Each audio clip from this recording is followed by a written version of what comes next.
आहे, तुम्हाला screen share आहे, बघून घ्या. येस, आणि आता कंटिन्यू करूया आपण आपलं जजमेंट, जे की इविक्शन बद्दल आहे. आता एकदा सिव्हिलच्या मागे लागलो तर सिव्हिलचा पोर्शन्स आपण सगळा संपून टाकूया, देन आपण क्रिमिनलकडे वळूया.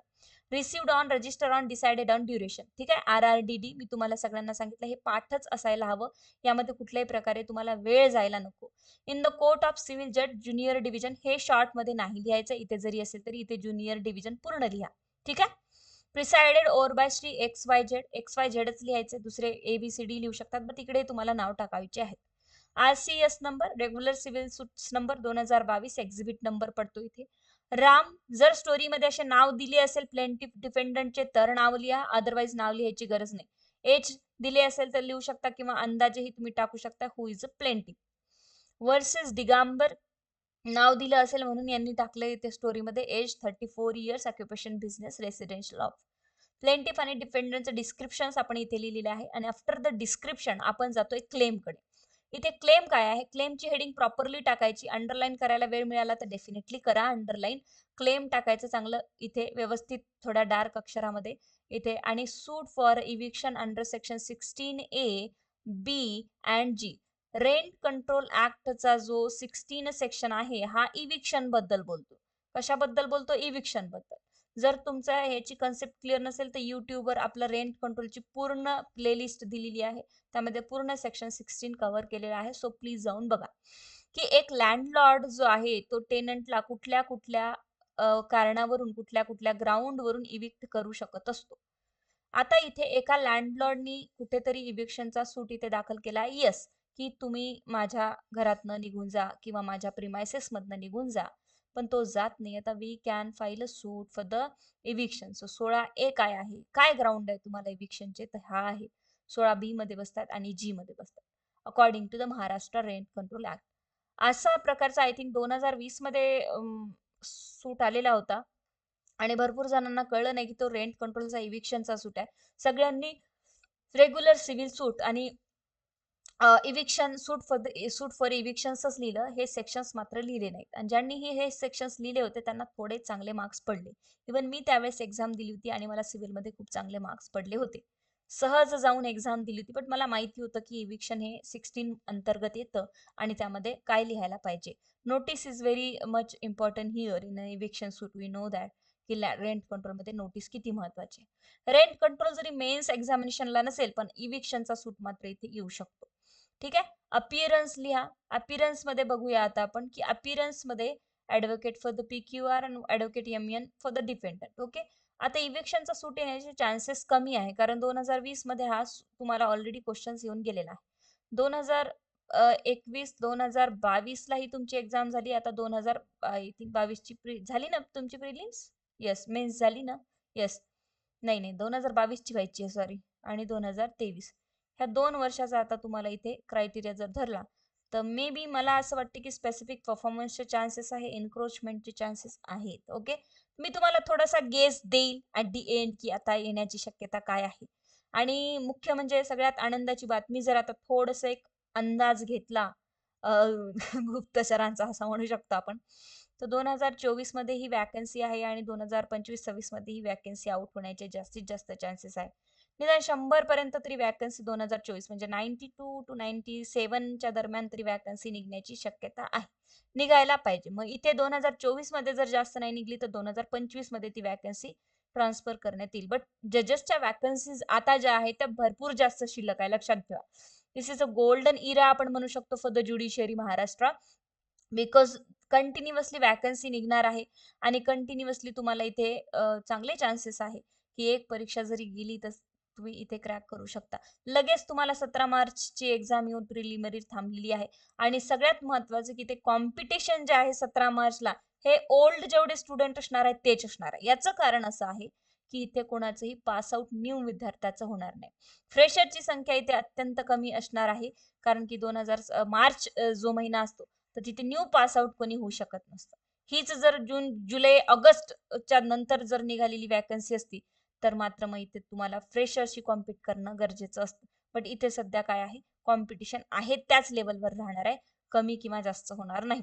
उलट कमी होऊ शकतं जर इथे 114 लागून गेले आणि 2023 मध्ये लागून गेले, किंवा एज बार झाले तर. बट कॉम्पिटिशन वाढणार नाहीये 2024 साठी. सो इथे बघू शकता तुम्ही जजमेंट काय आहे, delivered on this day of 2022. Delivered on this day of 2022. आता इथं कधी कधी काय होतं, काही जजेसची अशी लँग्वेज असते की डिलिव्हर ऑन दिस डे किंवा डिलिव्हर्ड ऑन सम डे. पण थोडी जर आपण स्टँडर्ड इंग्लिश बघितली तर डिलिव्हर्ड ऑन दिस डे, इथे तारीख टाका, इथे व्हॉट एव्हर थोडस थोडस चांगलं वाटेल बस, बाकी दुसरं काही नाही, काही फरक पडत नाही. मग त्यानंतर आपण पुढे येऊ शकतो, this is a suit for eviction. Okay, आता एक केस दिलेली आहे. हे 2000 तुम्हाला जे पेपर मी देते आता तुम्हाला आजच मी पीडीएफ नक्की पाठवते तुम्हाला. तर जी पीडीएफ मिळणार आहे त्यामध्ये तुम्हाला प्रश्न वेगवेगळ्या प्रश्नपत्रिकेत बघण्याची गरज नाही. सिव्हिल प्रश्न, जजमेंट आणि क्रिमिनल प्रश्न एकत्र करून दिलेले आहे. सो आपण डायरेक्टली आता जजमेंट सुरू करतोय. आपण स्टोरी वाचलेली आहे. आता स्टोरी वाचलेली ना आपल्याकडे 2 टप्प्यामध्ये असते सिव्हिलची. पहिली तर प्लेंटिफचं म्हणणं काय आहे, ठीक आहे की नाही, प्लेंटिफ काय म्हणतोय आणि डिफेंडंट काय म्हणतो. हा याचा एक पॅरा राहील आणि हा याचा दुसरा पॅरा राहील. हे 2 पॅरा आपले पहिले जे आपल्याला पेपरमध्ये दिलेत ना तेच असतात. आपल्याला थोडेफार शॉर्ट्स करून लिहायचे आणि कधी कधी शॉर्ट्स मध्ये दिलेले आहेत ना ते ॲज इट इजच लिहून टाका. तुमच्या इथे 4 ते 5 मार्क फिक्स होऊन जाईल. क्लिअर, स्टोरी लिहिण्यामध्ये जे ॲज इट इज जी आहे तीच. So this is a suit for eviction, पण हा पॅरा आपल्याला मनाने लिहावा लागणार आहे. इथून तुम्ही प्लेंट मध्ये काय डिफेंडंटनी काय दिलं ते लिहू शकता. This is the pleading of plaintiff. This is a suit for eviction filed by the landlord against his tenant. काय म्हटलं आहे, this is a suit for eviction filed by the landlord against his tenant on the ground of construction, alterations of a permanent nature of the suit property without a landlord's permission. This is a suit for eviction filed by the landlord. हा suit जो आहे लँडलॉर्डनी file केलेला आहे. म्हणजे plaintiff कोण आहे ते landlord. मी तुम्हाला जसं सांगितलं काय 16 मध्ये हा लँडलॉर्डचा राईट असतो. According to the section 16 of the rent control act, लँडलॉर्डचा राईट आहे की जर तुम्ही माझ्या घरातनं निघत नाही आहे, तुम्ही ड्यू प्रोसेस ऑफ लॉ तुम्हाला कसं काढायचं, तुम्ही कोर्टामध्ये इविक्शनचा सूट फाईल करायचा. Okay, against his tenant on the ground of construction, alteration of a permanent nature of the suit property without a landlord's permission. आता हे मॅडम कुठून आणले, हे मी आणलं स्टोरी मधून. स्टोरी मध्ये त्यांनी सांगितलंय की माझ्या काहीतरी परमिशन विदाउट परमिशन कन्स्ट्रक्शन केलेलं आहे, अल्टरेशन केलेलं आहे परमनंट नेचरचं, आणि लँडलॉर्डची परमिशन पण नाही घेतली, म्हणून मी इथे लँडलॉर्ड ऍज अ लँडलॉर्ड टेनंटच्या अगेन्स्ट सूट इन्स्टिट्यूट करतो आहे की तुम्ही घर खाली करा. आलं लक्षात. तर जेव्हाही तुम्हाला असं थोडंसं ना सिव्हिल मध्ये थोडंसं स्टोरीला इथे हायलाइट करा, याचं इम्प्रेशन एक वेगळंच पडतं. समोरच्याला कळतं की याला मॅटर कळलं आहे. मॅटर मधले पॉइंट यांनी वर उचलून टाकले की हा सूट कशासाठी आहे. आलं लक्षात. सूट कशासाठी आहे थोडंसं ओव्हरव्ह्यू करा. थोडंसं इथे एक जस्ट ट्रेलर लाईक आपण देऊ शकतो की हा सूट आहे कशासाठी. तर हा सूट कशासाठी आहे, this is a suit which is filed by the landlord against his tenant on the ground of construction, alteration of the permanent nature of the suit property without landlord's permission. Okay, then it is the case of the plaintiff that he is the owner of the suit property.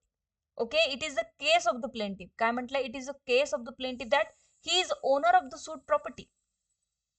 तो सांगतोय की मी owner आहे सूट property. ही सगळी story आहे, यामध्ये आपण changes नाही करू शकत.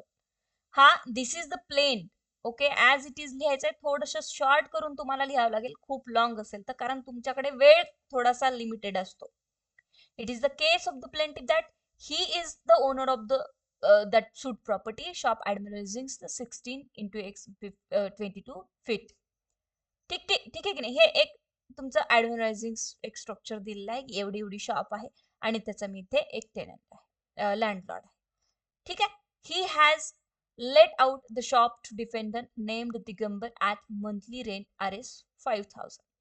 मी दिगंबर नावाच्या एका व्यक्तीला ही जी आहे माझी शॉप ती किरायाने दिलेली आहे. 2020 मध्ये हा प्रश्न आलेला. Digambar started his shop by obtaining licence from municipal authorities. आता शॉप लायसन्स घेतलं त्यांनी शॉप ऍक्ट नुसार आणि त्यांनी त्याचा बिझनेस तिथे सुरू केलेला आहे माझ्या प्रिमायसेस मध्ये, जे की मी किरायाने दिलेली आहे.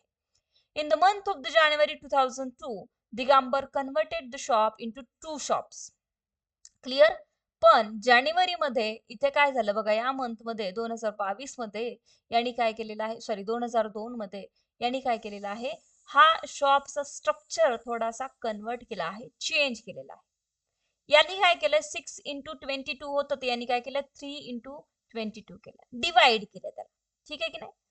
And by constructing a brick means masonry works, याला काय म्हणतो मॅसोनरी वर्क्स मीन्स एक पक्क बांधकाम आपण याला म्हणतो. आणि या पक्क्या बांधकामामध्ये जे काही सिमेंट, रेती किंवा ह्या सगळ्या ज्या गोष्टी आहे मॅसोनरी वर्क्स, भिंत, ओके, विटांची भिंत, ज्याला की परमनंट बांधकाम आपण इथे त्यांनी केलेलं आहे. डिवाइड केलं, एवढं शॉप आहे ते याला 2 याच्यामध्ये डिवाइड केलं आणि हे परमनंट स्ट्रक्चरचं कन्स्ट्रक्शन त्यांनी केलेलं आहे. ब्रिक्स वॉल वर्क्स केलेला आहे. का? एवढी एवढी शॉप आहे पूर्ण, शॉपचा साईज एवढा आहे, याला यांनी 3x22 मध्ये डिवाइड केलं. The shop have separate shutter and separate license for doing a business for a shop. Okay, आणि याला सेपरेट शटर्स आणि सेपरेट लायसन्स लागतात. मग when plaintiff came to know about the divisions of the shop in the year 2004, मला 2004 मध्ये याचं knowledge झालं. 2004 मध्ये मी बघितलं काय की आणि डिवाइड केलंय माझं शॉप, कन्स्ट्रक्शन केलेलं आहे permanently walls. According to him, defendant has carried out additions and alterations of permanent nature without his written permission. He therefore issued a notice to the defendants and called upon him to vacate the shops on this ground. हे बघा, rent control act मध्ये नोटीसचा जो एक criteria आहे तो एक आपल्याला इथे चांगल्या प्रकारे फॉलो करावा लागतो. According to him, defendant has carried out addition or alteration permanent nature. प्लेंटिफच्या मते इथे यांनी परमनंट नेचरचं अल्टरेशन केलं आहे, जे की according to the rent control act without the permission of landlord not allowed. जर परमिशनच नसेल लँडलॉर्डची तर इथे तशा प्रकारचे स्ट्रक्चरल, तशा प्रकारचे परमनंट अल्टरेशन्स अलाउड नाही आहे. आणि this is the ground for file a suit for the eviction according to the section 16. Clear. So without a written permission, even माझी रिटर्न परमिशन घेतली नाही, and he therefore issued a notice, आणि मी म्हणून त्यामुळे त्यांना नोटीस इश्यू केली to the defendant called upon him to vacate the shop on this ground. आणि या ग्राउंडवर मी त्याला सांगतोय की माझं दुकान खाली कर. क्लिअर. काही डाऊट्स असेल तर विचारा. Defendant fails to vacate the shop despite the receipts of notice, and plaintiffs therefore filed the suit for the evictions of his tenant. डिफेंडंटनी कुठल्याही प्रकारे शॉप तर खाली केलेलंच नाही आहे आणि इथे नोटीसचाही त्यांनी रिप्लाय दिलेला नाही, आणि त्यामुळे इथे काय झालेलं आहे, इविक्शनचा सूट दाखल झालेला आहे. प्लेंटिफने प्लेंटिफची स्टोरी सांगितली, सूट दाखल करून टाकला, आणि इथे सूट म्हणजेच काय, तुमचा प्लेंट इथे दाखल झालेला आहे. This is your plaint. Para number 1 judgment मध्ये आपण इथे जजमेंटच्या नंतर इथे तुम्ही एक ओव्हरव्ह्यू दिलं, इथे तुम्ही एक इंट्रोडक्शन दिलं की हा जो सूट आहे हा कशाबद्दल आहे. ठीक आहे की नाही. त्यानंतर आपण पूर्ण प्लेंटिफची स्टोरी सांगितली प्लेंट मध्ये. आता बिलकुल आपल्याला दुसरी बाजू सुद्धा ऐकून घ्यायची आहे.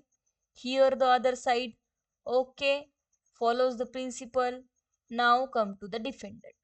ओके, आपल्याला ना फक्त प्रोसिक्युशनची स्टोरी असते क्रिमिनल मध्ये, बट इथे तसं नाही आहे.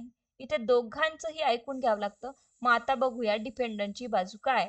डिफेंडंट WS मध्येच म्हणजे रिटर्न स्टेटमेंट मध्ये काय म्हणतो, आणि हेही शॉर्ट्स मध्ये आपल्याला पॅरा नंबर 3 मध्ये जजमेंट मध्ये लिहायचंय. ठीक आहे की नाही. जजमेंट मध्ये आपल्याला लिहायचं. पॅरा नंबर 3 टाकला. डिफेंडंट रेसिस्टेड द सूट. डिफेंडंटनी सूटला रेसिस्ट केलं. आता हे शॉर्ट वर्ड आहे की मी इथे टोटली डिनाय. ठीक आहे की नाही. टोटली डिनायला आपण काय म्हणतो इथे, रेसिस्टेड म्हणतो. मी इथे सगळ्या प्रकारे डिनाईड करतो आहे सगळे अलिगेशन्स प्लेंटिफचे, आणि डिफेंडंट रेसिस्टेस द सूट हा एक शब्द लिहून टाकायचा, सगळं येतं त्यामध्ये. The suit and file the return statement, आणि त्यांनी रिटर्न स्टेटमेंट फाईल केलेलं आहे. ही टेक्स 2 डिफेन्स. त्यांनी इथे 2 डिफेन्स घेतलेले आहेत. आता हे कुठून लिहायचं. आता स्टोरीमध्ये तुम्हाला पहिला एवढा पॅरा दिला की त्यांनी एवढा डिफेन्स घेतला आहे, त्यांनी दुसऱ्या पॅरामध्ये एवढा डिफेन्स घेतला. आपण डायरेक्टली लिहायचं he takes 2 defence, 1 in the short 2 line, second in the short 2 line. म्हणजे आपलं जजमेंटचा जो पॅरा आहे तो पॅरा तर होतोच, रिटर्न स्टेटमेंटचा तो पोर्शन येतोच, पण शॉर्ट मध्ये येतो. डायरेक्टली लिहा. पहिले तर बघा डिफेंडरनी किती इथे हे घेतलेले आहे. डिफेंडरनी 2 इथे डिफेन्स घेतले आहे. प्लेंटिफनी किती अलिगेशन्स घेतलेले आहेत हे बघा. ठीक आहे की नाही, म्हणजे सुटसुटीत तुमचं जजमेंट वाटणार आणि जजला ही चेक करताना कळणार की यांनी टिपिकली वाचूनच समजून जजमेंट मध्ये लिहिलेलं आहे.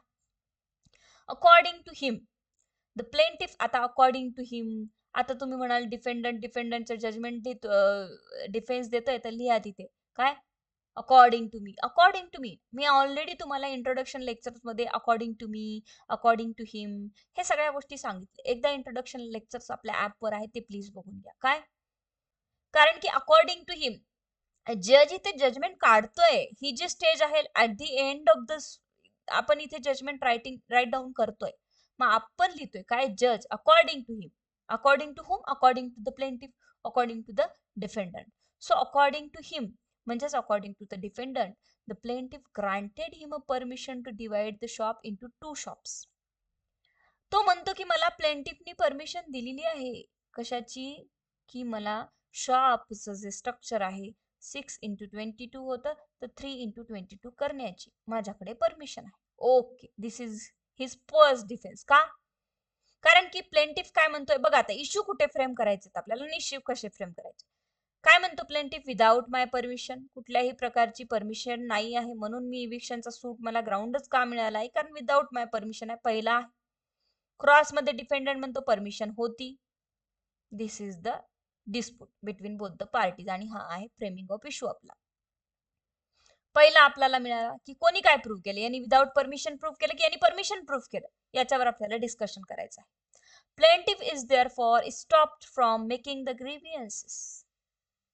क्लिअर, यांनी कुठल्याही प्रकारे आपल्याला इथे stops from making the grievances in the, कुठल्याही प्रकारे यांनी आपल्याला जे काही ही परमिशन दिली त्यानंतर ग्रीव्हियन्सेस करू नये, त्याला स्टॉप करा. का, बिकॉज त्यांनी ऑलरेडी परमिशन दिली आहे. जर तुम्ही इंडियन एव्हिडन्स ऍक्टचा 115 आणि त्याच्यानंतर 116 जो सेक्शन आहे तुमचा, तर हा काय म्हणतो, एकदा जर टेनंट्स किंवा कुठल्याही प्रकारे लँडलॉर्ड कुठल्या एखाद्या गोष्टीची परमिशन दिली असेल ना, no you are stopped your grievances to make the defence, आपण म्हणू शकतो. का, कारण ऑलरेडी जर परमिशन दिली असेल तर त्याला आता त्यावर चॅलेंज करण्याचा अधिकारच नाही आहे, असं म्हणणं आहे डिफेंडंटचं. Okay, he further denied that, जेव्हाही आपण सेकंड अलिगेशन्स घेतो, सेकंड डिफेन्स घेतो किंवा सेकंड एव्हिडन्सेस कोर्टासमोर प्रूव्ह करतो, तर आपण अकॉर्डिंग टू हिम फर्स्ट केल्यानंतर फर्दर लिहायला विसरायचं आहे. दिस इज द एक लँग्वेज आहे, इंग्लिश लँग्वेज. एक सांगितलं ना, मग सेकंड डिफेन्सला का लिहू, सेकंड म्हटल्यावर थोडं वेगळं वाटतं. ही फर्दर डिनाइड दॅट, आणि त्यांनी परत एक डिनाइड केलाय, construction of dividing wall is not amounts to erections of structure of permanent nature. Okay, तो काय म्हणतो, जे कन्स्ट्रक्शन केलं ना, डिवाइड केली मी वॉल कशी, यातमधनं यामध्ये, तर ते कुठल्याही प्रकारे परमनंट स्ट्रक्चरचं नाही आहे. सेकंड काय आहे, प्लेंटिफ म्हणतो परमनंट स्ट्रक्चर मध्ये यांनी काय केलेलं आहे, चेंज केलेलं आहे. ठीक आहे की नाही, आणि हा काय म्हणतो विरोधात, that is not in the permanent nature, not. हे झाले तुमचे सूटचे इश्यूज. आता कोण काय प्रूफ करतं त्यावर डिपेंड करेल की सूट डिक्रीड झाला, सूट डिसमिस झाला, सूट पार्टली डिक्रीड झाला. His act is not violative of the provision of rent act. माझा कुठलाही ऍक्ट रेंट कंट्रोलच्या कुठल्याही प्रोव्हिजनला व्हायोलेट करत नाही. He has not caused damage to original shop. मी कुठल्याही प्रकारे ओरिजिनल शॉपला डॅमेजेस देत नाही किंवा करत नाही आहोत. हे सेपरेट फॉर द डिसमिजल ऑफ सूट. सगळ्यात आधी तर मी इथे डिसमिजल करा सूट म्हणून प्रेयर करतो आहोत, कारण की कुठल्याही प्रकारे प्लेंटिफचं एकही गोष्ट सत्य नाही आहे. दुसरी गोष्ट सगळ्यात महत्वाची, की तो डिनाइड करत नाही आहे की मी त्याचा टेनंट आहे. तो म्हणतोय की मी त्याचा टेनंट आहे, पण जे काही माझ्याकडे परमनंट स्ट्रक्चरचे अलिगेशन्स लावलेले आहे आणि विदाऊट परमिशन हे करण्याचे अलिगेशन्स लावलेले आहे, दॅट की इथे कुठल्याही प्रकारे खरे नाही आहे. सगळ्यात महत्वाचं की आपल्याला ऍडमिटेड फॅक्ट लिहिणं अत्यंत गरजेचं असतं. याला 1 मार्क तुम्हाला जास्त मिळतो. जर अशा प्रकारचे सूट असेल आणि कोणी जर पार्टीचं relations, what is the relations between parties जे आहे ते डिनाय करत नसेल, तर इथे तुम्ही ऍडमिटेड फॅक्ट लिहा. बट फर्स्ट ऑफ ऑल तुम्हाला बघावं लागेल की ते तिथे जर त्यांनी म्हटलं असतं की मी त्यांचा टेनंटच नाही, ही प्रॉपर्टीज माझी आहे, तर मग विषय संपला admitted फॅक्टचा.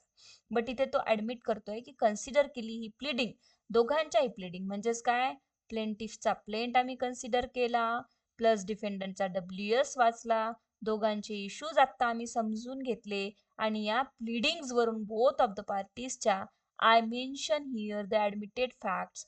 First of all, plaintiff is the owner of the suit property and the defendant is the tenant in said shop.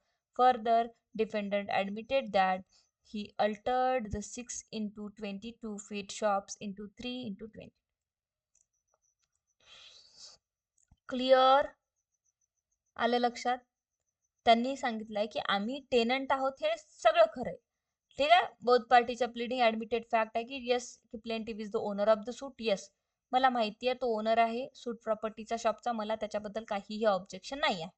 आणि मी त्याचा टेनंट आहे, तो लँडलॉर्ड आहे, याच्याबद्दलही आम्हाला काहीच ऑब्जेक्शन नाही आहे. बट फर्दर डिफेंडंट ऍडमिटेड दॅट की जी प्लॉट आहे आणि परत 6 into 22 मध्ये होती, ती आता 3 into 22 मध्ये आम्ही केलेली आहे. ही ऍडमिटेड फॅक्ट आहे, आम्हाला याच्यावर वादच नाही करायचा. तो म्हणतोय ना स्ट्रक्चरल अल्टरेशन केलंय तर केलंय, बट पहिले काय, तो म्हणतो की विदाउट परमिशन केलं, हा म्हणतो विथ परमिशन केलं. तो म्हणतो परमनंट स्ट्रक्चर आहे, हा म्हणतो परमनंट स्ट्रक्चर नाही आहे. वाद एवढाच आहे. उगीच काहीही इश्यूज फ्रेम करू नका, किंवा उगीच जे इश्यू मुद्दे नाही आहेत, जे इश्यूज ऑफ फॅक्ट नाही आहेत, ठीक आहे, फॅक्ट्स इन इश्यू नाही आहेत, ते डिस्कस करू नका. त्यांनी जे जे डिनाईड केलं, जे काही 2 गोष्टी डिनाईड केल्या, त्या 2च गोष्टी आपल्याला इथे प्रूफ करायच्या आहेत, बाकीच्या प्रूफ करायच्या नाही. 6 into 22 वर तोही खरा बोलतोय, हाही खरा बोलतोय, ओनर मी आहे, टेनंट तू आहे, हाही खरा बोलतोय. मग 2 फॅक्ट्स आपण इथे ऍडमिटेड काढलेले आहे. जेव्हा ही ऍडमिटेड फॅक्ट तुम्ही काढता तर कमीत कमी 1 मार्क तुम्हाला इथे एक्स्ट्रा मिळणार. क्लिअर? आलं लक्षात? तो सिव्हिल मध्ये तुम्हाला थोडंसं इतकं लक्षात ठेवायचं आहे. एक जण म्हणतोय की आणि माझे पैसे घेतले, तो म्हणतो की सर मी पैसे तर घेतले पण या कारणासाठी नाही, त्या कारणासाठी घेतले. म्हणजे पैसे घेतले हे ऍडमिट केले की नाही, मग लिहा तिथे considering the pleading of both the parties, I mention here the admitted fact, the A and B, whatever the parties, okay, he gives the money to him and he takes the money. There is no disputed fact between the parties about taking and giving the money. Clear? इथे 2 मुद्द्यावर यांचा वादच नाही आहे की तू owner आहे, मी tenant आहे, या मुद्द्यावर वाद नाही आहे. 6 into 22 ची 3 into 22 मध्ये जागा डिवाइड झाली आहे, याच्यावरही वाद नाही. तो ऍक्सेप्ट करतोय टेनंट की यस 3 into 22 झाली आहे. आता जाऊया पुढे. Okay, according to rival pleadings of both the parties, दोघांच्याही रायवल प्लीडिंग ज्या होत्या, एकमेकाला कॉन्ट्राडिक्ट होणाऱ्या, ह्या दोन्हीही वाचल्या आणि यामधून मी आता इश्यूज फ्रेम करतोय. Both the parties following issues arises for my determinations and I have recorded my findings thereon, reasons to be follows. Okay boss, काय म्हटलंय ते बघा. ठीक आहे. ओके, इथे म्हटलेलं आहे की दोघांच्याही कॉन्ट्रोवर्सी बघून मॅटर मधल्या मी इथे इश्यूज फ्रेम करतो. आता मी तुम्हाला इश्यूज फ्रेम करायची काय आयडिया आहे ती मी आधीच दिली आहे आणि मी तुम्हाला स्पष्ट सांगितलं आहे की आपल्याला काय इश्यूज फ्रेम करायचे. बघूया इथे आता. बट इश्यूज फ्रेम करण्याची एक मेथड आहे, सेक्शन्स लागतात, सगळ्या गोष्टी लागतात, त्यामुळे थोडंसं बॅकग्राऊंड अभ्यास करणंही तुम्हाला गरजेचं होतं. दॅट इज प्रिलिमिनरी एक्झामिनेशनसाठी रेंट कंट्रोल ऍक्ट तुम्हाला दिला होता. यावेळेस इव्हिक्शनचं जजमेंट येण्याचे तितके चान्सेस नाही आहे, कारण 2 वर्षापूर्वी जजमेंट येऊन गेलेला आहे. ठीक आहे. Whether the plaintiff proves that the defendant violates the provisions of section 16(1)A, B and G. प्लेंटिफनी हे प्रूफ केलं आहे का की डिपेंडंटनी सेक्शन 16(1) मधले A, B आणि G of the Maharashtra rent कंट्रोलचे प्रोव्हिजन्स व्हायलेट केलेले आहे. ते प्रोव्हिजन काय म्हणतात? ते प्रोव्हिजन म्हणतात की बाबा तू टेनंट्स आहेत, तू इथे किरायेदार आहे आणि 16(1)च्या A मध्ये, B मध्ये आणि G मध्ये जे की ग्राउंड दिलेले आहे अल्टरेशनचे, ते तू without permission of the landlord करू शकत नाही, आणि जर केली तर लँडलॉर्ड या सेक्शन अंतर्गत तुला बाहेर काढण्याचा त्याला राईट आहे. डिफेंडंटनी प्रूफ केलं का त्यांनी खरंच हे सगळे प्रोव्हिजन्स व्हायोलेट केले म्हणून? तर इन द अफर्मेटिव्ह आपण इथे लिहिलेले आहे, म्हणजे प्रूफ केलं आहे. Clear? Second thing, whether the plaintiff proves that defendant erect the permanent structure of the suit shop number 6 into 22 and divided into the 2 shops at 3 into 22 without his permission. Permission होती का? आणि हे जे करताना केलं हे तर ठीक आहे ना, तो ऍडमिटच करतोय, पण करताना परमिशन घेतली का? परमनंट स्ट्रक्चर तयार केलंय का? Yes, in the affirmative. हे इथे परमनंट स्ट्रक्चर आहे आणि यांनी इथे जज साहेब सांगतात की यस, हे परमनंट स्ट्रक्चर यांनी चेंज केलेलं आहे. हेही प्लेंटिफनी प्रूव्ह केलेलं आहे. प्रूव्ड आणि प्रूव्ड. इथे तुम्ही यस पण लिहू शकता, इथे यस लिहू शकता, जर निगेटिव्ह असेल तर नो लिहू शकतात. बट यस पेक्षाही एक स्टँडर्ड लँग्वेज हिची विच इज अफर्मेटिव्ह हा एक चांगला तुम्ही लिहू शकता. Now come to the defendants defence. डिफेंडंटचं पण काहीतरी म्हणणं होतं की नाही, यस होतं. Whether the defendant proves that the alteration of the shop is not permanent in the nature and done with the permissions of the plaintiff. मी दोन्हीही एकत्रच ठेवलेले आहे. डिफेंडंटनी प्रूव्ह केलं का की अल्टरेशन जे आहे ते परमनंट नेचरचा नाही आहे आणि त्यांनी विथ परमिशन और विदाउट परमिशन. इथून तुम्ही दोन इश्यू ही फ्रेम करू शकता, याला वेगळाही करू शकता, मॅटर करणार नाही. मी इथे एकत्र फ्रेम केले की ते परमनंट स्ट्रक्चरचं नाही आहे आणि प्रूव्ह केलं, not in the permanent nature, आणि होत केलंय ते परमिशन थ्रू केलंय का, तर इन द निगेटिव्ह. डिफेंडंट कुठल्याही प्रकारे प्रूव्ह करू शकला नाही आहे, म्हणून आपण निगेटिव्ह. म्हणजेच इन द सेन्स की डिक्री जी आहे, जजमेंट जे आहे ती प्लेंटिफच्या फेवरमध्ये जात आहे. As per the final. What order लिहायला कधीच विसरायचं नाही. इथे भरपूर स्टुडंट कडून मी ऐकलं की ते विसरून जातात. What order and decree as per the final order. इथे तुम्ही असंही लिहू शकतात की as per the final order suit decreed. Suit decreed, ठीक आहे. बट काही हरकत नाही, तुम्ही as per the final order लिहा आणि ऑर्डरमध्ये फायनली सूट डिक्रीड झाला का ते सांगा. तेवढं सस्पेन्स ठेवू शकता तुम्ही जजमेंटमध्ये. तसं तर सस्पेन्स इथेच दूर होऊन जातच असतं, ठीक आहे की नाही. अफर्मेटिव्ह निगेटिव्ह मध्ये. इश्यूज बद्दल कोणाला डाऊट आहे का? नाही ना. पहिले तर तुम्हाला इश्यूज फ्रेम करायला स्टोरी प्रॉपर वाचावी लागणार आहे. दोघांचे मतभेद कुठे होत आहेत, फॅक्ट्स ज्या आहेत त्या इश्यू मध्ये कुठे येत आहेत, दोघांचं भांडण कुठे आहे याच्यावर डिपेंड करतं. तिथे स्टोरीमध्ये तुमचा जो क्वेश्चन्स पेपर असतो ते पटापट पटापट नोट करून घ्या की इश्यूज कुठे फ्रेम होऊ शकतात आणि मग नंतर खाली इश्यूज फ्रेम करा. रिझन्स काय देत आहे जज साहेब इथे कशासाठी, की मी हे इश्यू का काढले आहे आणि आता याचे जे रिझन्स अफर्मेटिव्ह मी दिलेले आहे असर्शन्स, तर याच्यावर काय कारण आहे. In order to support his claim plaintiff examined himself at exhibit 65. प्लेंटिफनी स्वतःला एक्झामाइन केलेलं आहे एक्झिबिट 65 मध्ये, and also examine one witness that is civil engineer at exhibit 67 and closed the evidence of the filing pursues as exhibit 80. आता civil इंजिनियरचं काय काम आहे इथे सांगण्यात येतं की बांधकाम म्हटल्यावर सिव्हिल इंजिनियर विटनेस येणार तुमचं का. जसं की क्रिमिनल मध्ये काय येतं, मेडिकल एव्हिडन्सेस म्हणजेच डॉक्टर येतं, ठीक आहे की नाही. कुठेतरी फ्रॅक्चर झालं दुरुस्ती करण्याला इथे डॉक्टर आला. इथं बांधकामाचं काम दिसतंय तर इथे कोणाला आहे, सिव्हिल इंजिनियर आलेला आहे. Plaintiff also relied upon the following documentary evidence. हे रिलायड शब्द तुम्ही यूज करू शकता की प्लेंटिफने खालील प्रकारे इथे डॉक्युमेंट सबमिट कोर्टासमोर केलेले आहे. रिलायड अपॉन याला म्हणतो आपण. पहिले आपण प्लेंटिफचं संपून टाकूया. क्रिमिनल मध्ये हेच चेंज झालेलं आहे. ह्या सगळ्या गोष्टी आपण वर बॉक्स मध्ये लिहितोय की अक्युज्ड कोण आहे, विटनेसेस किती आहेत, अक्युज्ड किती आहेत, हे सगळ्या गोष्टी आपल्याला बॉक्समध्ये at the initial stage of the जजमेंटला लिहायचं. So legal notice which is required by the rent control act. Okay, rent control act मध्ये लीगल नोटीस इव्हिक्शनच्या अत्यंत महत्वाच्या असतात. 15 दिवस आधी, 90 दिवस आधी, वॉट एव्हर जे काही टाइम पिरियड दिलेला, तर लीगल नोटीस पाठवली का, ती आम्ही लीगल नोटीस पाठवली आणि ती आम्ही सब. बाकी ते डॉक्युमेंट कुठलेही रिक्वायर्ड नाही आहे. आता ते डिपेंड करतात तुम्हाला की केसमध्ये तुम्हाला काही डॉक्युमेंट्स दिलेले आहे का मेन्शन करून, त्यानुसार तुम्हाला लिहावं लागेल. बट सध्या तरी इथे लीगल नोटीस रिक्वायर्ड होती म्हणून तेवढं आपण कव्हर केलं. कारण खूप जास्तही मागे लागू शकत नाही आपण, बिकॉज आपल्याला काय करायचं आहे, जजमेंट पूर्ण करायचं. डीपली जर खूप गेलं तर जजमेंटही पूर्ण होणार नाही, बिकॉज दिस आपण हे फक्त परीक्षेसाठी लर्न करतो आहे. ही आपली ट्रेनिंग नाही आहे अजून ज्युडिशरीची. As per issue number 1 and 2 मी सायमल्टेनियसली ते इश्यू नंबर 1 आणि 2 डिस्कस करते. 1 इश्यू काय आहे हे लवकर आठवलं पाहिजे, नाही तर मागे मागे पेज पलटून तुम्हाला जावं लागेल. सगळ्यात आधी प्लेंटिफचं म्हणणं आहे की यांनी माझ्या विदाऊट परमिशन्स आणि यांनी अल्टर केलेलं आहे माझे स्ट्रक्चर. दोन्हीही एकत्र आपण डिस्कस करू शकतो, सायमल्टेनियसली करू शकतो, किंवा तुम्ही ॲज पर इश्यू नंबर 1 आणि ॲज पर इश्यू नंबर 2 ही जाऊ शकता. बट आपल्याकडे विटनेसेस इथे सिव्हिलमध्ये या केसमध्ये खूप जास्त नाही आहे. एक स्वतः प्लेंटिफ आहे आणि इंजिनियर आहे. The issue number 1 and 2 are interlinked with each other. पण जेव्हाही तुम्ही असे इश्यूज एक सोबत फ्रेम करणार किंवा एक सोबत इथे रिझन्स त्याचे देणार आहात, तर हा शब्द किंवा हा वाक्य लिहिण्यासाठी mention this sentence before this discuss the issue simultaneously. The issue number 1 and 2 are interlinked with each others, so discussing together or discuss so I discussed together.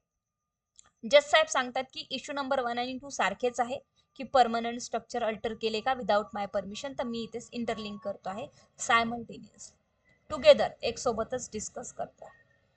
Plaintiff contended as per his plaint, हे contended शब्द वगैरे mention करायचे, व्यवस्थित वाटतं. Stated पेक्षा stated आपण जास्तीत जास्त क्रिमिनलमध्ये करतो. प्लेंटिफ कंटेंडेड, प्लेंटिफच्या कंटेंट्स काय आहे, त्याच्या कंटेंट्स थ्रू इथे काय सांगतोय तो की plaintiff contended as per his plaint and requested to evict the tenant from the suit shop on the ground of the permanent alterations of property on violations of section 16A 1A and BG of the Maharashtra rent control act. मी त्याला request केली टेनंटला की हे जे आहे evict कर, कारण तू या ग्राउंडवर इविक्शन्स ला लायबल आहे बिकॉज तू इथे परमनंटली स्ट्रक्चर अल्टर केलेलं आहे आणि तू व्हायलेशन्स केलाय 16A चं, 16A B आणि G चं. Clear. He further stated that defendant altered the shop advertising 66 into 22 into 3 into 22 without his permissions. After the knowledge, he sent him a legal notice to vacate the shop, but he denied it. Plaintiff firmly faced the cross-examination. त्यांनी माझी जे shop आहे dependently या स्ट्रक्चरमधनं या स्ट्रक्चरमध्ये divide केलेली आहे without माय permissions, आणि मला जेव्हा नॉलेज झालं तेव्हा मी त्याला लीगल नोटीस पाठवली वॅकेट करण्याची, पण ही डिनाइड इट, त्यांनी त्याचं नकार दिला वॅकेट करण्यासाठी. That's why I filed the plaint here, I filed the suit here. आणि प्लेंटिफनी फर्मली क्रॉस एक्झामिनेशन ही फ्रेम इथे दिलेली आहे, म्हणजे त्यांनी क्रॉसमध्ये सुद्धा हेच सांगितलंय, क्रॉसमध्येही काही तो वेगळा बोलला नाही आणि व्यवस्थित शब्देवर त्यांनी आपलं बयान दिलेलं आहे. पुढे येऊया. The next material witness PW2 BCD, आपण BCD काहीतरी नाव टाकलेलं आहे, XYZ BCD, सिव्हिल इंजिनियर आहे हा. ही stated before the court that he was a civil engineer for the work of the shop. जेव्हा डिफेंडंट इथे शॉप जसं अल्टरेशन केलं तेव्हा मीच इथे इंजिनियर होतो. And he Altered the shop and divided into 6 into 22 to 3 into 22. For this works he constructed the inner wall of shops. आणि यासाठी मी कन्स्ट्रक्ट केलं आहे काय, शॉपची वॉल मध्ये आणि डिवाइड केलं. According to him this is a permanent erection of the property. बघा, भिंतीला तोडणे ही परमनंट इरेक्शन मध्ये येतं आणि भिंत बांधणे ही परमनंट इरेक्शन मध्ये येतं, बिकॉज दोन पार्टी ते डिवाइड होत आहेत. Clear. So, as per the evidence and facts, it is clear that the defendant altered the shop of the plaintiff. आणि ह्या सगळ्या एव्हिडन्सेसमुळे आणि याच्या बयानमुळे इंजिनियर सांगतोय, टेक्निकल व्यक्ती सांगतोय, एक्सपर्ट इथे की यस सर, दोन भाग डिवाइड होणे म्हणजे हे परमनंट स्ट्रक्चरचं अल्टरेशन्सच आहे, इथे कन्स्ट्रक्शनच आम्ही याला म्हणतो. आणि according to the rent control act असं करता येत नाही.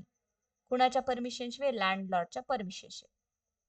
It is clear that the defendant altered the shop of the plaintiff, whereas the defendant as a tenant in such a shop not have authority to alter the property of the landlord in the permanent nature without writing consent of the landlord.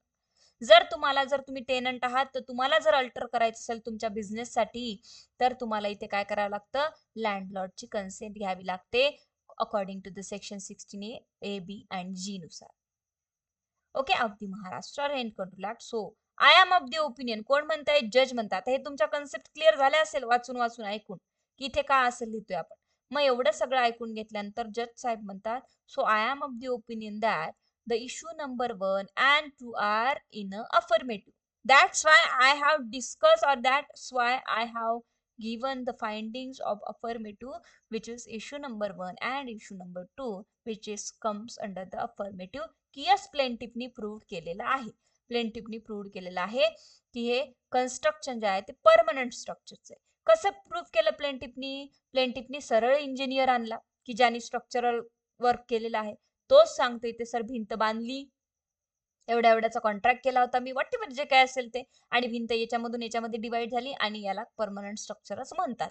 संपला विषय. विटनेसच आणला सरळ. आणि without माय permissions काय, कुठल्याही प्रकारे माझी permissions घेतलीच नाही सर, त्याच्याकडे परमिशनचे काय पुरावे आहेत, काहीच. Come to the next point which is pleading of the defendant, WS of the defendant. डिफेंडंटचं पण ऐकून घ्यावं लागेल. डिफेंडंटनी काही आणलं का, वरती तर काही दिसलं नाही आपल्याला की डिफेंडंटनी काही कागदपत्र आणले का. डिफेंडंट म्हणतो की मी रिटर्न कन्सेंट घेतली आहे, तर रिटर्न कन्सेंट कुठे आहे, तो म्हणत असेल की ओरल कन्सेंट घेतली, तर oral consent which is not allowed by the rent control act. तुम्हाला रिटर्नच कन्सेंट घ्यावी लागते. परमनंटली म्हणजे कंपल्सरीच आहे रेंट कंट्रोलमध्ये. जर तुम्हाला अल्टरेशन करायचं आहे लँडलॉर्डची प्रॉपर्टी तर रिटर्न मध्ये कन्सेंट लागेल. So defendant admitted before the court that he is a tenant. त्यांनी ऑलरेडी ऍडमिट केलं की मी टेनंट आहे sir and in this suit shop and हे अल्टर केलेलं आहे, याच्याबद्दल वादच नाही. But with the permission of landlord. पण तो तोच म्हणतोय की मी परमिशन घेतली आहे, पण कुठे घेतली, कशी घेतली, कुठे आहे लेटर, काहीच नाही आहे. But the defendant not submitted the permission letter given by the landlord. मग कोर्ट म्हणेल तू परमिशन घेतली ना, मग कुठे आहे ते परमिशन लेटर, तर त्याच्याकडे नाही आहे. मग नाही आहे तर विषय संपला. To him for alteration of shop in the permanent nature and the civil engineer on his work for the alteration shop deposed that said alteration is the permanent nature. Interlink होत आहे सरळ डायरेक्टली. सिव्हिल इंजिनियर सांगतोय की permanent स्ट्रक्चरचं nature आहे आणि rent control सांगतोय की permanent स्ट्रक्चरचं जर तुमचं नेचरचं इथे बांधकाम असेल तर तुम्हाला लँडलॉर्डची रिटर्न परमिशन घ्यावीच लागते. रेंट कंट्रोल स्ट्रिक्टली इथे तुम्हाला प्रोहिबिट करतो, पण तुम्ही नाही घेतली आणि तुम्ही प्रूफ करण्यासाठी फेल झाला आहात. Defendant fails to prove the consent of the landlord. Clear? Now come to the next point. Defendant taken a defense that the work was done with the landlord's permissions. Defendant हा fail झालेला आहे आणि डिफेंडन्स इथे defence घेतला आहे त्यांनी की with the landlord permission. ज्यांनी तो डिफेन्स घेतला होता की मी लँडलॉर्डची परमिशन घेतली होती, but fail to prove that work done with the permission of the landlord. पण तो फेल झालाय प्रूव्ह करण्याला की कुठे आहे, परमिशनच नाही आहे त्याच्याकडे. So I am of the opinion that who is at the opinion that the judge is at the opinion that I am means आपण जज आहोत, आपण जजमेंट लिहितोय. So I am of the opinion that the issue number 3 is required to be answered in the negative. म्हणून issue number 3 काय केला होता आपण, निगेटिव्ह मध्ये दिला. म्हणून आपल्याला at the end of the issue number 3 च्या कन्क्लुजन वर आपण इथे निगेटिव्ह बरोबर यायला पाहिजे, जे की आपण बॉक्स मध्ये लिहिलं. क्लिअर? या मागे या परत बघू शकता इथे बघा. इन द अफर्मेटिव्ह कशाबद्दल, व्हायोलेशन केलं का सेक्शनचं, यस अफर्मेटिव्ह आहे, प्लेंटिफनी प्रूव्ह केलाय. विदाउट परमिशन अल्टरेशन केलं का, यस.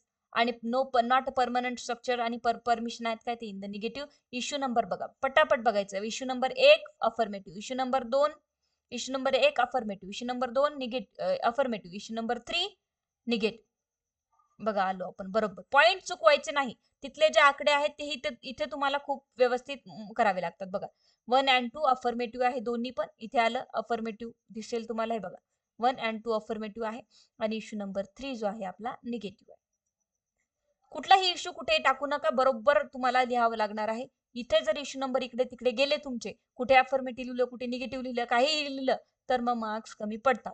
मग आपल्यालाच कळत नाही की मार्क्स का कमी पडले मॅडम, मी तर सगळंच लिहिलं होतं. पण कधी कधी जजमेंट मध्ये होतं लिहित जातो काही कळतच नाही की कुठला इश्यू डिस्कस करतोय, काय करतोय. यासाठी प्रॅक्टिस पाहिजे, सांगणारा माणूस व्यवस्थित समजून सांगायला पाहिजे. तुम्हाला काही प्रॉब्लेम असेल तर तुम्ही माझ्याशी ते डिस्कस करण्यासाठी व्यवस्थित बोललात पाहिजे, डिस्कस केलं पाहिजे की मॅम हे नाही कळलं आम्हाला, हे सांगा. तसं तुम्ही 100% प्रयत्न करत असते स्टार्टिंगलाच की तुम्हाला समजावं प्रॉपरली. पण नाही समजलं असेल, कोणी न्यू ऍडमिशन घेतलंय तर त्यांनी विचारावं की कसं आहे मॅडम, काय आहे, आम्हाला तर खूप कन्फ्युजन होतं. तर practice makes a man perfect.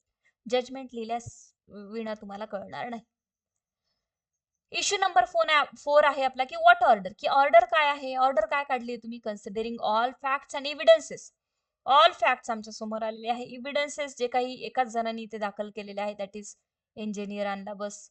Reached to the conclusion that I reached, कोण जज जातोय कन्क्लुजन वर दॅट की landlord is entitle for the recovery of his suit shop on a ground of violation of section 16(1)(a)(b) of the rent control act. कारण इथे violation झालेलं आहे आणि या ग्राउंडवर इथे काय आहे, तुमचा लँडलॉर्ड इथे काय आहे, एंटायटल आहे त्याची जागा रिटर्न घेण्यासाठी, त्याची जागा वापस घेण्यासाठी. ठीक आहे. and terms and conditions upon the tenancy agreement between both the parties according to the Maharashtra Rent Control Act. आणि टर्म्स अँड कंडिशन ही तशाच आहे की मला विचारल्याशिवाय तुम्ही रिक्स करणार नाही वगैरे, तर त्याही टर्म्स कंडिशन इथे आपण कन्सिडर केलेले आहे. Hence I pass following order, त्यानुसार मी ते फॉलोविंग ऑर्डर पास करतो आहे. काय दिली आहे ऑर्डर, डेफिनेटली इथे काय ऑर्डर असणार आहे. आता इथे ऑर्डर असणार आहे तुमची suit is decreed with cost. काय, suit is decreed with cost. ठीक आहे की नाही, suit is decreed with cost. Suit हा तुमचा डिक्रीड होणार आहे with cost. Defendant shall hand over the possessions of a suit shop. Defender इथे काय करणार आहे, तुम्हाला हँड ओव्हर करणार. हे बघा इथे बघा ना, तुम्ही प्लेंटिफच्या फेवरमध्ये जर सपोज इथे पूर्ण इश्यूज जर प्लेंटिफच्या फेवरमध्ये निगेटिव्ह पॉझिटिव्ह आले प्लेंटिफच्या फेवरमध्ये, तर सूट काय होत असतो, डिक्रीड होत असतो. मी ऑलरेडी ही तुम्हाला सांगितलं. जर थोडेफार इश्यूज प्लेंटिफनी प्रूफ केले असेल, ओके, आणि थोडेफार इश्यू डिफेंडंटनी प्रूफ केले असेल, म्हणजे सपोज इथे इरेक्शन तर केलं, ओके, व्हायलेशन तर झालं, बट विथ परमिशन केलं होतं. एक इश्यू मात्र इथे प्रूफ करू शकला, कोण, डिफेंडंट, परमिशनचा. तर एक इश्यू डिफेंडंटचा प्रूफ झालेला आहे आणि एक इश्यू प्लेंटिफचा प्रूफ झाला असेल, तर इथे काय होतं, सूट पार्टली डिक्रीड. त्याला म्हणतो आपण सूट पार्टली डिसमिस नसतो होत कधी, पार्टली डिक्रीड होतो. तुम्ही असंही करू शकता, मी असंही तुम्हाला एक जजमेंट शिकवणार आहे, एक नाही 2-3 शिकवाल. सूट पार्टली डिक्रीड. आणि जर प्लेंटिफच्या अगेन्स्ट जर जजमेंट लागलं, डिफेंडंटनी पूर्ण इश्यू इथे प्रूफ केले असेल, तर सूट डिसमिस्ड म्हणतो आपण याला. काय, सूट डिसमिस्ड. इथे काय झालेलं आहे, सगळे इश्यूज कुणाच्या फेवरमध्ये लागलेले आहे, प्लेंटिफच्या, म्हणजे सूट डिक्रीड होईल आपला. ओके, हे लक्षात ठेवायचं. तरी असं मग suit is decreed with cost. Suit decreed करा विथ कॉस्ट. परमिशन नाही घेतली, काही नाही, असं करतात का कुठे? ठीक आहे की नाही? असं कोणाच्याही जागा घ्या आणि आपल्या मनानेच कारभार करा, जमणार नाही तसं. तुम्ही टेनंट आहे, वापरायला जागा दिली आहे, वापरा आणि बाहेर निघून जा. विचारा लँडलॉर्डला, ओनर तो आहे, ओनर झाल्यासारखं करू नका. ठीक आहे की नाही? So defendant shall hand over the possessions of the suit shop. डिफेंडरनी हँड ओव्हर करून टाकावं पोझिशन सूट शॉपचं, कारण तो इविक्शन मागतोय. कोण इविक्शन मागतोय? लँडलॉर्ड, की निघ बाहेर माझ्या दुकानात. Of the suit land and suit shop admeasuring to 16/22, which is आता ती डिवाइड झालेली आहे, पूर्णच देऊन टाका आम्हाला to the plaintiff within 1 month. इथे तुम्ही देऊ शकता 1 month, 2 month, 3 month. 3 महिन्याच्या वर देऊ नका. 1 month द्या, 2 month द्या, ठीक आहे. तुम्हाला वाटलंच तर 3 month द्या. टेनंटला वेळ बिचारायला, हा टेनंटला वेळ द्यायचा की चल 1 month मध्ये देऊन टाक वापस. From the date of the order, या ऑर्डरच्या डेट पासून. डेटची ऑर्डर कुठं असते, ऑर्डरची डेट इथे असते, 1, 2, 3 काहीतरी. प्लेस जे असेल, प्लेस कोर्टाची जागा दिली असेल, ज्युरिस्डिक्शन दिलं असेल कोर्टाचं तर असेल, नाही तर डॅश डॅश करा. आपलं नाही काही पण टाकू नका, नांदेड, पुणे, औरंगाबाद, वॉटेवर. ठीक आहे की नाही? आणि the defendant fails to comply the order, plaintiff have liberty to the recover a possession by adopting or to filing the due process of law. म्हणजेच काय, एक्झिक्युशन, एक्झिक्यूट करून घेऊ शकता तुम्ही, ड्यू प्रोसेस ऑफ लॉ आणि जाऊ शकता. जर तो तुम्हाला देत नसेल ऑर्डर 1 महिन्यात आल्यानंतरही, तर तुम्ही एक्झिक्यूट करा. ड्यू प्रोसेस ऑफ लॉ खाली करून घ्या एक्झिक्युटिंग अथॉरिटीकडनं. Decree be drawn up accordingly, आणि यानुसार तुम्हाला पुढच्या 15 दिवसामध्ये डिक्री मिळेल. Dictated and pronounce in the open court. Date, place, SDXXX काय जे नाव आहे, ZXYZ वरती XYZ लिहिलं असेल तर इथे XYZच लिहा, जजचं नाव. ठीक आहे की नाही? बघा इथे, अँड सिव्हिल जज ज्युनियर डिव्हिजन. काही डाऊट्स असेल तर आता विचारायला तुम्ही सुरुवात करू शकता. बिलकुल विचारा, कितीही विचारू शकता. मी आता व्हिडिओ ऑफ करते आहे अँड देन तुम्ही डाऊट्स विचारा, मग त्यानंतर आपण डिस्कशन करूया. Okay, so this is your live lecture for the eviction suit. आपण एन्क्रोचमेंट बघितलाय, स्पेसिफिक बघितलाय, तुम्हाला स्पेसिफिक मधले सगळे ग्राउंड सांगितले, एन्क्रोचमेंट बघितला, स्पेसिफिक बघितलाय, पार्टनरशिप बघितला आहे, सॉरी पार्टनरशिप की पार्टिशन बघितला आहे. त्यानंतर आज इव्हिक्शनचा सूट झालेला आहे. आता उद्या आपण दुसऱ्या सूटकडे येऊया, जो की सिव्हिलचा आहे. पहिले आपण क्रिमिनलचे ऑलरेडी बघितले आहे, न्यू फॉर्मॅट पण आता बघायचे आहेत, एक बघितलं आहे. त्यानंतर उद्या आपलं suit for a partition and separate possession बघूया. ठीक आहे, त्यानंतर suit for partition separate possession झाल्यानंतर आपण सेकंड जो सूट असेल आपला, हा असेल तुमचा claim suit for a perpetual injunctions. Okay, बटईपत्राचे मॅटर्स असतात त्याच्यामध्ये. त्याच्यानंतर पुढे या, त्याच्यानंतर आपला सूट राहील कुठला आहे, suit for recovery of loan with interest. ठीक आहे, अजून 5-6 जजमेंट आपले बघायचे राहिले आहेत सिव्हिलचे. किती झाले? 5 झाले ना, कमीत कमी 10-12 तरी आपल्याकडे राहावे.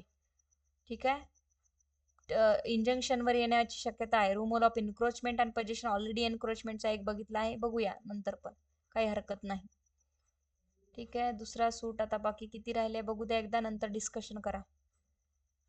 सेकंड आहे तुमचा आता टेम्पररी इंजंक्शनची ऑर्डर पण शिकवणार आहे मी तुम्हाला. राहू द्या सोबत ऑर्डरच्या इंजंक्शनच्या ऑर्डर वगैरे. का? कारण की होऊ शकतं आलं एखाद्या वेळेस तुम्हाला तर. ठीक आहे की नाही? येस. पुढचा आहे तुमचा सूट. हे मराठी आहे. मराठी एक एक एक एक टाकून ठेवलंय मी. कारण की तुम्हाला प्रॉब्लेम येऊ नये. मी व्हिडिओ ऑफ करते. तुम्ही डिस्कशन करू शकता आता माझ्याशी.